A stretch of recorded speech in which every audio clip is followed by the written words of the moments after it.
Assalamualaikum warahmatullahi wabarakatuh. Selamat malam. Saya di sini sebagai moderator.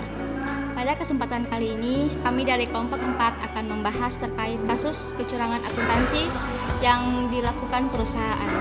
Yang pertama akan disampaikan oleh Saudari Anissa. Baik, yang pertama saya akan menjelaskan apa itu kecurangan.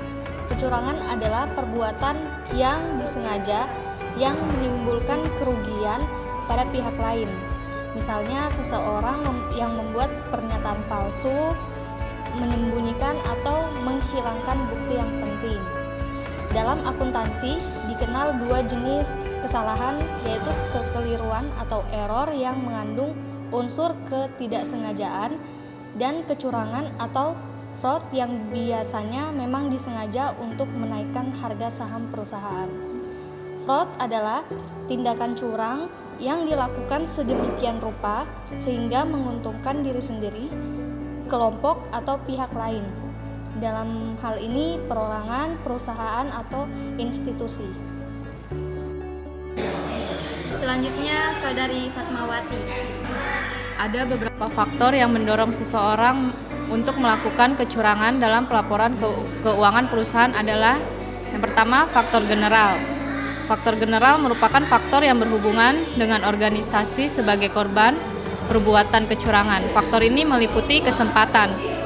Kesempatan melakukan kecurangan tergantung pada kedudukan pelaku, yaitu seperti kedudukan itu seperti manajer dengan sekretaris. Yang kedua, pengungkapan. Terungkapnya suatu kecurangan dalam organisasi atau perusahaan belum menjamin tidak terulang kecurangan tersebut. Oleh karena itu, jika terungkapnya perbuatan kecurangan harus diberikan sanksi terhadap pelakunya. Selanjutnya dengan saya sendiri, faktor individu. Faktor ini berhubungan dengan individu sebagai pelaku kecurangan yang terdiri dari yang pertama, ketamakan atau grade. Ketamakan berhubungan dengan moral individu. Pandangan hidup dan lingkungan berperan dalam pembentukan moral seseorang. Yang kedua, kebutuhan atau need. Berhubungan dengan pandangan atau pikiran dan keperluan pegawai atau pejabat yang terkait dengan aset yang dimiliki perusahaan, instansi atau organisasi, tempat dia bekerja.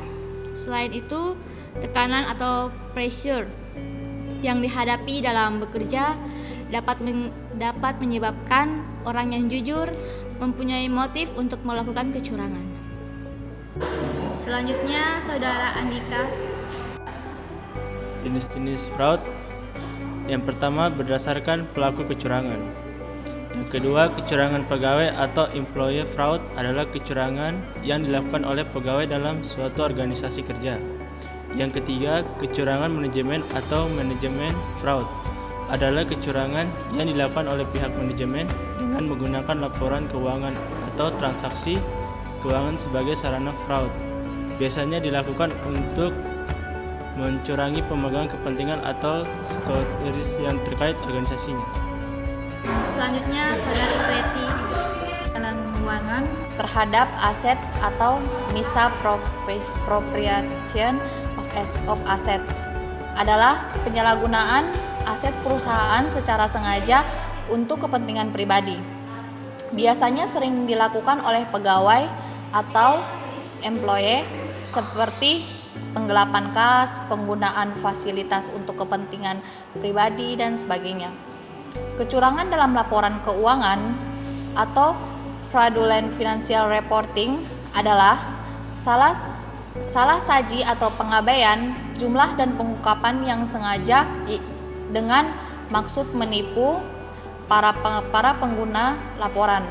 Biasanya sering dilakukan oleh manajemen. Contohnya overstating asset, understating liabilities.